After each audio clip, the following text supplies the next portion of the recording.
Assalamualaikum warahmatullahi wabarakatuh. Hai anak-anak, semoga kita selalu dalam keadaan sehat walafiat. Kali ini kita akan membahas mengenai ketentuan kurban. KD 3.2 memahami ketentuan kurban. Pengertian dan hukum kurban. Pengertian kurban. Kurban menurut bahasa berasal dari kata koroba, berarti dekat. Sedang menurut syariat kurban berarti hewan yang disembelih dengan niat beribadah untuk mendekatkan diri kepada Allah Subhanahu wa taala dengan syarat-syarat dan waktu tertentu, disebut juga udhiyah. Hukum kurban. Berkurban merupakan ibadah yang disyariatkan bagi keluarga muslim yang mampu. Firman Allah Subhanahu wa taala, A'udzubillahi minasyaitonirrajim. Bismillahirrahmanirrahim. Inna a'tainakal kautsar fasholli lirabbika wanhar. Artinya, sesungguhnya kami telah memberi kepadanya nikmat yang banyak, maka dirikanlah sholat karena Tuhanmu dan berkurbanlah. Al-Kautsar ayat 1 sampai 2. Sebagian ulama berpendapat bahwa berkurban itu hukumnya wajib, sedangkan jumhur ulama, sebagian besar ulama berpendapat hukum berkurban adalah sunnah muakkad dengan alasan sabda Rasulullah Shallallahu Alaihi Wasallam, Umirtu bin nahri wa huwa sunnatul lakum. Artinya, aku diperintahkan berkurban dan kurban itu sunnah bagimu. Hadis riwayat Tirmizi. Hukum kurban menjadi wajib apabila kurban tersebut dinazarkan. Menurut Imam Maliki, apabila seseorang membeli hewan dengan niat untuk berkurban, maka ia wajib menyembelihnya. Latar belakang kurban. Di dalam Al-Quran telah terdokumentasikan secara nyata ketika Nabi Ibrahim alaihissalam bermimpi menyembelih putranya yang bernama Ismail alaihissalam sebagai persembahan kepada Allah Subhanahu wa taala. Mimpi itu kemudian diceritakan kepada Ismail alaihissalam, dan setelah mendengar cerita itu, ia langsung meminta agar sang ayah melaksanakan sesuai mimpi itu, karena diyakini benar-benar datang dari Allah Subhanahu wa taala, sebagaimana firman Allah Subhanahu wa taala Quran surat As-Saffat ayat 102, yang artinya, maka tatkala anak itu sampai pada umur sanggup berusaha bersama-sama Ibrahim, Ibrahim berkata, "Hai anakku, sesungguhnya aku melihat dalam mimpi bahwa aku menyembelihmu. Maka fikirkanlah apa pendapatmu."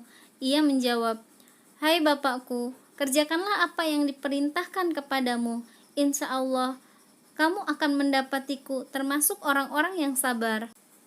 Hari berikutnya, Ismail alaihissalam dengan segala keikhlasan hati menyerahkan diri untuk disembelih oleh ayahandanya sebagai persembahan kepada Allah Subhanahu wa taala dan sebagai bukti ketaatan Nabi Ibrahim alaihissalam kepada Allah Subhanahu wa taala.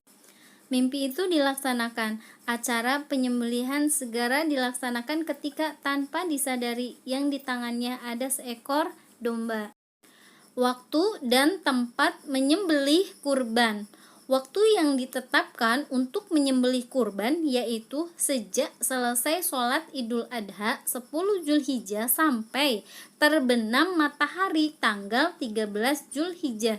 Sabda Rasulullah Shallallahu Alaihi Wasallam yang artinya, barang siapa menyembelih hewan kurban sebelum kita mengerjakan sholat, maka hendaklah ia menyembelih yang lain sebagai gantinya. Muttafaqun alaih. Tempat menyembelih sebaiknya dekat dengan tempat pelaksanaan sholat Idul Adha. Hal ini sebagai sarana untuk syiar Islam. Ketentuan hewan kurban. Hewan yang dijadikan kurban adalah hewan ternak, sebagaimana firman Allah Subhanahu wa taala yang artinya, dan bagi tiap-tiap umat telah kami syariatkan penyembelihan kurban supaya mereka menyebut nama Allah terhadap binatang ternak yang telah dirizkikan Allah kepada mereka. Maka Tuhanmu ialah Tuhan yang Maha Esa. Karena itu, berserah dirilah kamu kepadanya dan berilah kabar gembira kepada orang-orang yang tunduk kepada Allah. Quran Surat Al-Hajj ayat 3. Hewan yang dimaksud adalah unta, sapi, kerbau, dan kambing atau domba. Adapun hewan-hewan tersebut dapat dijadikan hewan kurban dengan syarat telah cukup umur dan tidak cacat. Misalnya pincang, sangat kurus, atau sakit. Ketentuan cukup umur itu adalah domba sekurang-kurangnya berumur 1 tahun atau lebih, atau sudah tanggal giginya. Kambing sekurang-kurangnya berumur 1 tahun, unta sekurang-kurangnya berumur 5 tahun, sapi atau kerbau sekurang-kurangnya berumur 2 tahun. Hewan yang sah untuk dikurbankan adalah hewan yang tidak cacat, baik karena pincang, sangat kurus, putus telinganya, putus ekornya, atau karena sakit. Seekor kambing atau domba hanya untuk kurban 1 orang. Sedangkan seekor unta, sapi, atau kerbau masing-masing untuk 7 orang.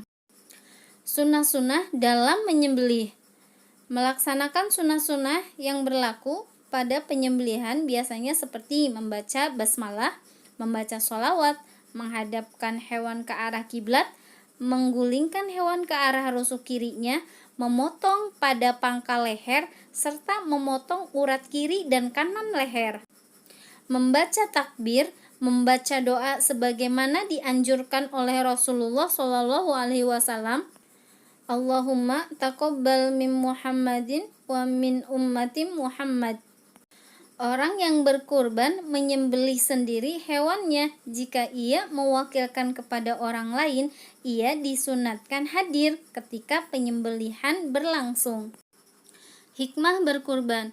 Hikmah berkurban sebagaimana yang disyariatkan Allah Subhanahu wa taala mengandung beberapa hikmah, baik pelaku, penerima maupun kepentingan umum, yaitu sebagai berikut. Yang pertama, bagi orang yang berkurban, menambah kecintaan kepada Allah, menambah keimanan dan ketakwaan kepada Allah, menunjuk rasa syukur kepada Allah, mewujudkan tolong-menolong, kasih mengasihi, dan rasa solidaritas. Yang kedua, bagi penerima daging kurban, yang pertama menambah keimanan dan ketakwaan kepada Allah, yang keduanya bertambah semangat. Yang ketiga, bagi kepentingan umum, memperkokoh tali persaudaraan karena ibadah kurban melibatkan semua lapisan, menumbuhkan dan meningkatkan kesadaran beragama baik bagi orang yang mampu maupun yang kurang mampu. Demikian penjelasan mengenai ketentuan kurban, semoga bermanfaat. Wa akhiran, wassalamualaikum warahmatullahi wabarakatuh.